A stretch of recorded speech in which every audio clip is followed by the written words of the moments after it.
Aku izin Kang Teh. Kita jalan-jalan kemana Mas Ulin ini? Samping kiri lah. Oke ya, kita sudah berjalan.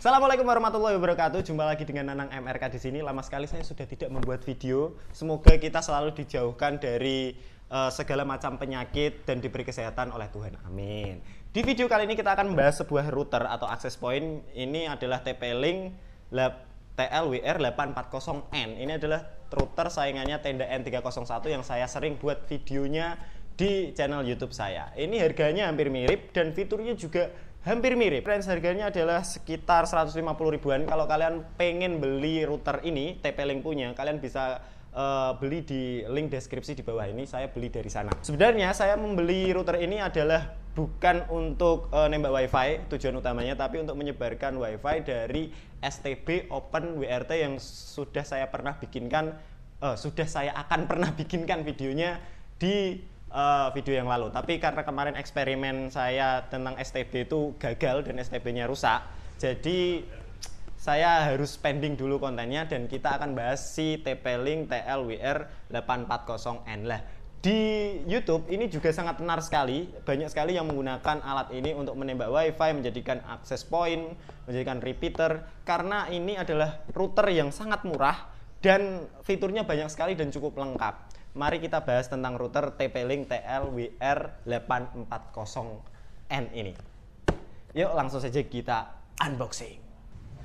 Ya, sebelumnya saya minta maaf kalau ada suara motor-motor karena saya membuat video ini di studio dan studionya itu sangat persis di samping jalan besar. Jadi kalau ada suara truk-truk dan lain macam sebagainya itu minta maaf, karena yang penting adalah kalian bisa mendengar suara saya dengan baik. Oke, langsung saja kita mau unboxing si TP-Link TLWR840N ini. Di dashboardnya itu tidak tertera ini, maksudnya fiturnya apa saja itu oh ini ya.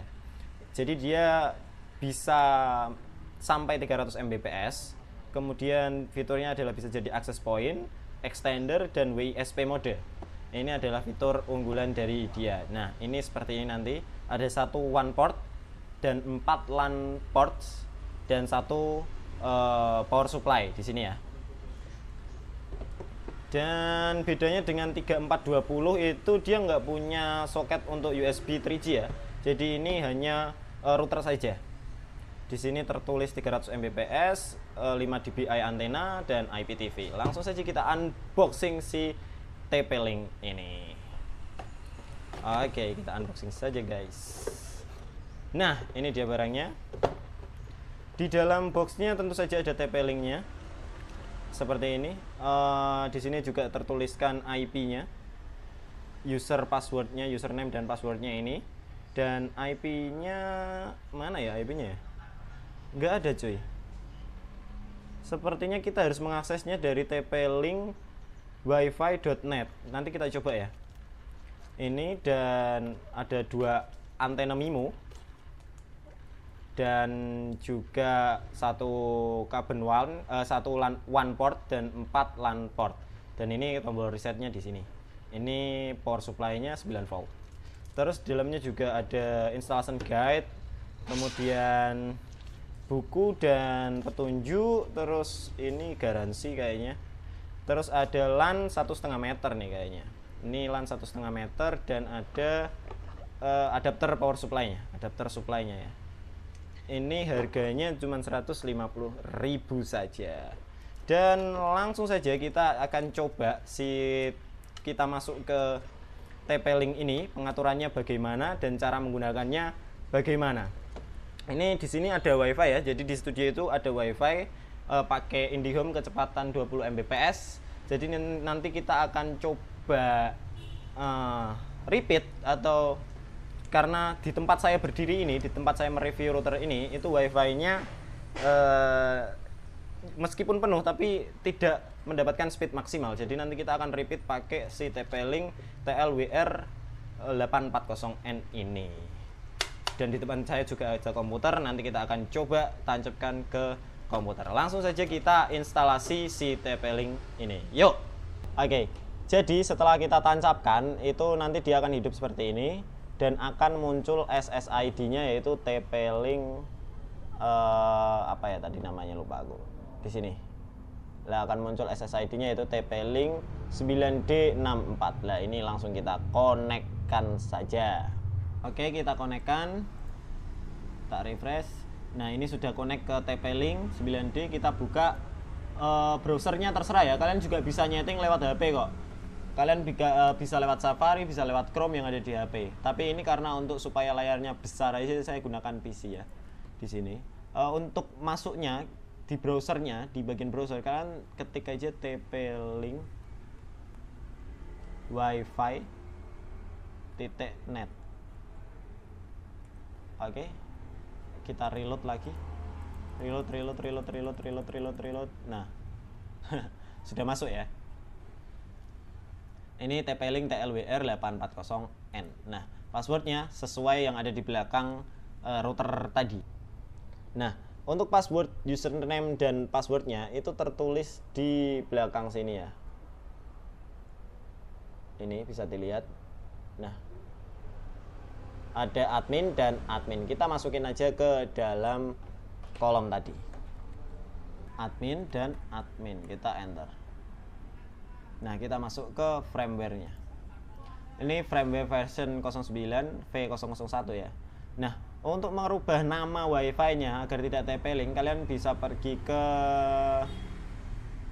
wireless, kemudian basic setting. Lah ini untuk mengganti nama SSID-nya kalian ganti aja di sini. Misalkan router Nanang gitu.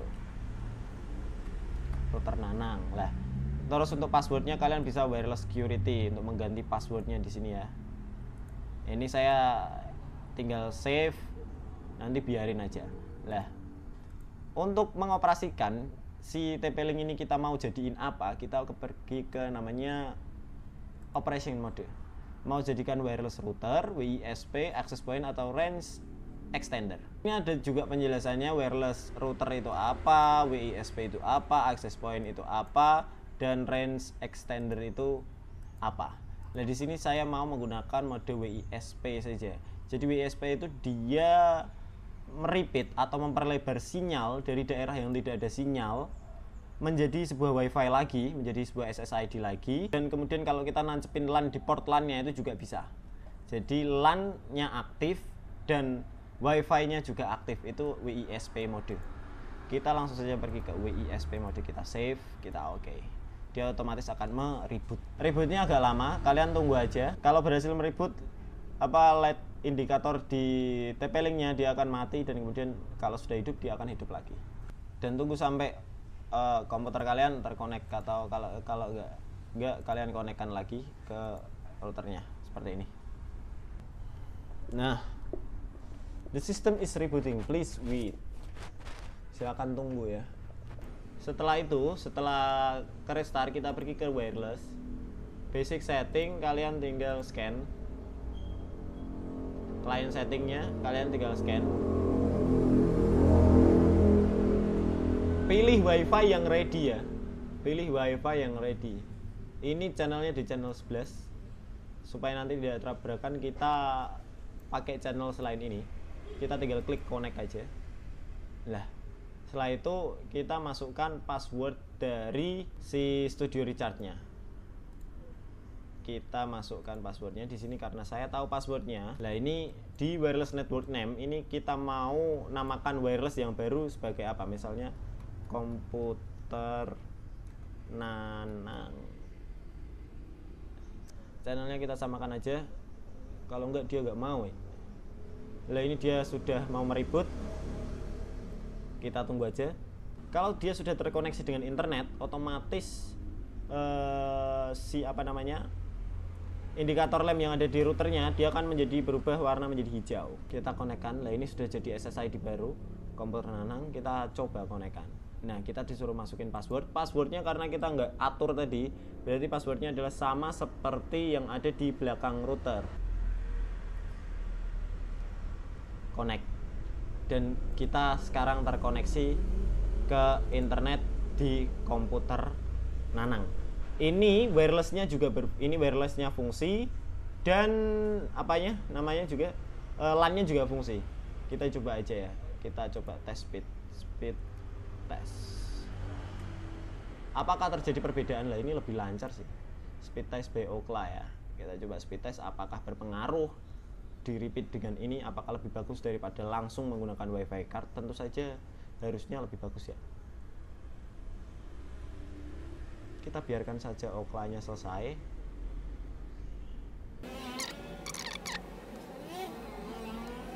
Pingnya 6, kecepatan unduhnya 15, dan itu lebih bagus ya dari tadi ya. Daripada tadi ya cuman berapa? 7 atau berapa Mbps tadi. Dan kecepatan unggahnya apakah bertambah? Ya segitu-segitu aja sih kecepatan unggahnya. Tapi setidaknya ini lebih stabil daripada tadi ya. Jelas ada perbedaan ya tentunya. Karena ini kita sudah mengextend atau memperkuat lagi sinyalnya sampai ke sini. Ini fungsinya untuk mengcover wilayah rumah kita yang nggak tercover oleh router. Jadi mungkin di bagian tertentu rumah Anda yang pasang WiFi atau apa itu nggak bisa ke cover oleh sinyal routernya. Kalian bisa nambahin si alat ini dan harganya juga nggak terlalu mahal tentunya. Oke, jadi ini tadi sudah kita setting dan ini sudah keluar WiFi-nya dari sini. Ini kita bisa tempatkan ke tempat-tempat yang tidak tercover oleh WiFi dan ini pun juga LAN-nya aktif. Dan rencananya ini saya mau ada truk ya. Dan rencananya ini mau saya taruh di sebelah sini karena ini ada 2 komputer. Jadi nanti LAN-nya kita pasang 2 di satu komputer ini dan satu komputer ini supaya speednya lebih. Sekarang kita sampai ke segmen eksperimen. Kita mau eksperimen apakah WiFi ini bisa digunakan untuk menembak WiFi. Apakah router ini bisa digunakan untuk menembak WiFi maksudnya. Nah ini saya mau bawa UPS untuk daya dari ini. Dan kita cari tempat, kita mungkin akan jalan ke 1-2 rumah di samping studio. Kita cari tempat di mana HP kita sudah tidak bisa mendapatkan sinyal WiFi. Yuk. Ini saya sama Mas Ulin Nuha mau jalan-jalan dulu. Kita jalan-jalan kemana Mas Ulin ini? Samping kiri lah. Oke, kita sudah berjalan mungkin 150 meter atau 100 meter dari studio. Coba Mas Ulin diputar ke sana kameranya. Lah studio kita yang ada mobilnya itu, kita sekarang berdiri di seberangnya dengan jarak kira-kira ya 150 meter lah kalau nggak salah. Lah, bisa dikembalikan ke saya. Nah ini saya sudah membawa TP-Link ini. Si TP-Link sama si ini untuk dayanya aja ya, nggak untuk apa-apa. Dan di sini WiFi studio sudah tidak terbaca ya. Kelihatan Mas? Nah, ini WiFi studio sudah tidak terbaca. Dan ini saya sambungkan ke komputer Nanang karena ini yang kita bikin tadi dari si TP-Link itu ya. Langsung saja kita coba apakah ini berhasil. Ini karena padnya tamu ya. Suwi Kang. Nah, kita coba apakah masih bisa digunakan untuk internet modenya. Buka YouTube. Kita buka YouTube. Mantul Kang, kene boh. Ternyata sudah tidak terkoneksi sepertinya. Ini padahal jaraknya cukup dekat ya. Ini beda dengan tenda N301 ya. Kalau tenda N301 saya yakin jarak segini masih cukup bisa. Apalagi 03 masih cukup bisa. Kalau ini sudah tidak bisa padahal jaraknya dekat sekali. Kita tes speed juga. Kita coba tes speed. Apakah ini ada internetnya? Sepertinya nggak ada internetnya. Tuh ini hanya muter-muter saja tes speednya. Berarti ini menandakan bahwa si WiFi komputer Nanang ini nggak dapat internet ya. Bisa dilihat. Selain dari ini indikator lampnya juga Mas Ulin. Indikator lampnya itu juga merah. Kalau terkoneksi ke internet dia akan hijau. Jadi ini di jarak 150 meter ini sudah tidak bisa digunakan untuk menembak WiFi. Jadi saya sendiri tidak terlalu merekomendasikan si TP-Link ini digunakan untuk menembak WiFi outdoor ya. Jadi ini tidak akan berfungsi dengan baik. Paling mentok cuman hanya sebatas ruangan-ruangan di rumah saja. Jadi kalau ini kita routernya bertempat di ruang tamu, kita di kamar nggak dapat sinyal, terus kita taruh di kamar kita, nanti akan jadi ada sinyal wifi-nya. Nah, kalau untuk nembak wifi outdoor, dia tidak terlalu recommended. Itu saja, sekian dari saya, terima kasih. Mungkin kita akan lanjutkan pembahasan di router ini atau di konten yang lain di video-video saya berikutnya. Apabila ada tutur kata yang salah dari saya mohon maaf. Kalau ada pertanyaan silahkan gabung di grup Telegram di link di bawah. Terima kasih. Assalamualaikum warahmatullahi wabarakatuh.